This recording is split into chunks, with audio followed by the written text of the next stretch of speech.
Anda pernah dengar legenda Atlantis? Ini merujuk pada cerita Plato pada 335 sebelum Masehi dalam salah satu karyanya, Timaeus and Critias. Plato menceritakan tentang Atlantis yang hilang.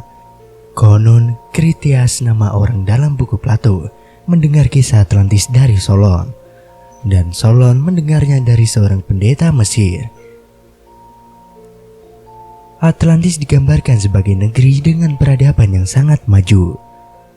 Namun sayang, seperti diceritakan Plato, negeri yang hebat itu tenggelam ke dalam samudra hanya dalam waktu 1 hari 1 malam. Hal itu diperkirakan terjadi pada 11.600 tahun yang lalu. Cerita soal Atlantis mengundang rasa penasaran. Banyak orang yang berusaha mencari jejak-jejak kerajaan yang hilang itu.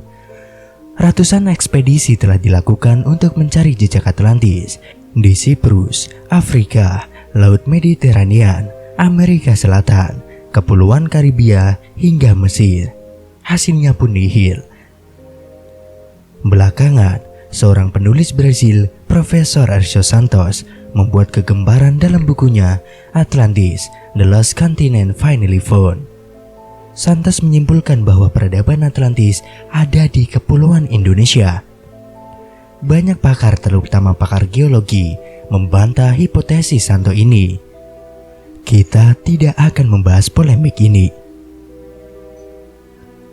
Rupanya, 47 tahun yang lalu, Bung Karno juga bercerita soal Atlantis. Bung Karno melakukannya di depan rapat para Panglima ALRI di Tanjung Priok, Jakarta. Awalnya, Bung Karno berbicara mengenai mitos Nyi Roro Kidul. Lalu Bung Karno bilang, ada kupasan yang mengatakan bahwa di pantai selatan Pulau Jawa ini ada satu pulau besar yang seperti Pulau Nusa Tembini. Kepulauan Nusa ini seperti Nusa Tembini yang diereh oleh seorang putri. Raja putri itu, kata Bung Karno, mempraktekkan hukum matriarkal. Akan tetapi, kerajaan Nusa Tembini tenggelam ke dasar laut. Nah, istilah ini kemudian dikenal dengan cerita Nyi Roro Kidul. Cerita soal Nusa Tembini ini, menurut Bung Karno, mirip dengan kepercayaan orang Eropa mengenai kerajaan Laut Atlantis. Bung Karno memulai penjelasannya dengan tarikan geografis. Ia mencoba menjelaskan di sebelah barat Eropa Barat dan Afrika Barat, kemudian di sebelah timurnya Amerika Utara dan Amerika Selatan, terdapat ruang kosong, sepertinya di tengah itu ada lubang, kata Bung Karno.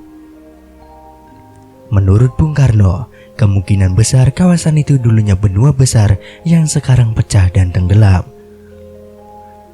Di sebelah sini Amerika Utara dan Amerika Selatan, di sebelah sini Afrika dan Eropa, dan di tengah-tengahnya itu ada, itu tadi, satu pulau besar yang dinamakan Atlantis, ucap Bung Karno.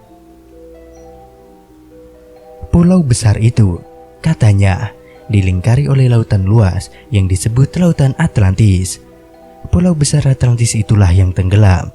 Jadi, Bung Karno menyimpulkan, Atlantis itu ada di tengah-tengah antara Amerika Selatan sampai dengan Amerika Utara, dan Afrika sampai dengan Eropa. Lebih jauh, Bung Karno menjelaskan, kerajaan Atlantis ini juga diperintah oleh seorang raja perempuan. Hukumnya pun bersifat matriarkal. Bagi Bung Karno, hal itu memang sangat masuk akal, karena seperti yang ditulis dalam buku Sarinah, hukum tertua dalam sejarah manusia adalah hukum matriarkal. Namun, Bung Karno menegaskan, cerita Atlantis agak berbeda dengan Nyi Roro Kidul. Bung Karno tidak ingin melihat kepercayaan Nyi Roro Kidul itu berakhir sebagai mistis belaka. Baginya, cerita Nyi Roro Kidul hanya sebagai simbol belaka, bahwa jikalau kita bersatu dengan laut bisa menjadi negara maritim, maka kita akan menjadi negara yang kuat. Jadi dalam konteks ini, Bung Karno tidak sedang membenarkan diri dalam perdiskusian soal mitos. Sebaliknya, ia berusaha menarik kepercayaan itu sebagai penanda simbolis belaka. Dengan begitu, ia berusaha menjadikan cerita Nyi Roro Kidul sebagai legitimasi bahwa kita harus memperkuat karakter maritim bangsa kita. Namun, para peneliti Amerika Serikat menyatakan bahwa Atlantis is Indonesia. Hingga kini, cerita tentang benua Atlantis yang hilang masih terselimuti kabut misteri. Sebagian orang menganggap Atlantis cuma dongeng belaka, meski tak kurang 5.000 buku soal Atlantis telah ditulis oleh para pakar. Bagi para arkeolog atau oceanographer modern, Atlantis tetap merupakan objek yang menarik, terutama soal teka-teki di mana sebetulnya lokasi sang benua. Banyak ilmuwan menyebut benua Atlantis terletak di Samudra Atlantik. Sebagian arkeolog Amerika Serikat bahkan meyakini benua Atlantis dulunya adalah sebuah kepulauan besar yang bernama Sundaland, suatu wilayah yang kini ditempati Sumatera, Jawa, dan Kalimantan sekitar 11.600 tahun yang silam. Benua itu tenggelam diterjang banjir besar seiring berakhirnya zaman es. Para peneliti Amerika Serikat ini menyatakan bahwa Atlantis adalah Indonesia, kata Ketua Lembaga Ilmu Pengetahuan Indonesia atau LIPI, Profesor Umar Anggara Jeni. Kata Umar, dalam 2 dekade terakhir memang diperoleh banyak temuan penting soal penyebaran dan asal-usul manusia. Salah satu temuan penting ini adalah hipotesa adanya sebuah kepulauan besar sekali di Laut Cina Selatan yang tenggelam setelah zaman es. Hipotesa itu, kata Umar, berdasarkan pada kajian ilmiah seiring makin mutakhirnya pengetahuan tentang arkeologi molekuler. Menurut Umar, salah satu pulau penting yang tersisa dari benua Atlantis, jika memang benar ada, adalah Pulau Natuna di Riau.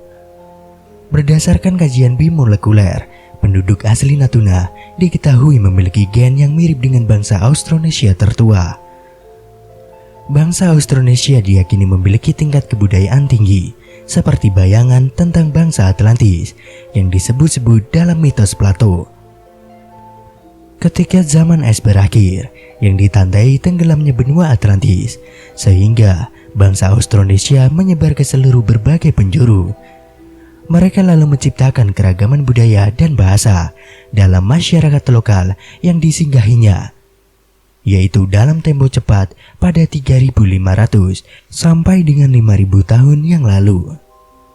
Kini, rumpun Austronesia menepati separuh muka bumi,